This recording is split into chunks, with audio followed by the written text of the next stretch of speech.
রাষ্ট্রদ্রোহ মামলায় গ্রেপ্তার সম্মিলিত সনাতনী জাগরণ জোটের মুখপাত্র চিন্ময় কৃষ্ণ দাস ব্রহ্মচারীর জামিন নামঞ্জুর করেছে আদালত।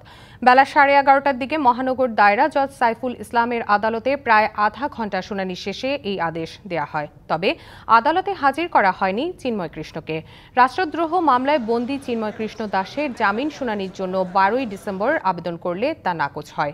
31শে অক্টোবর চিন্ময়ের বিরুদ্ধে জাতীয় পতাকা অবমাননার অভিযোগে রাষ্ট্রদ্রোহ মামলা করেন ফিরোজ খান নামে এক বিএনপি নেতা।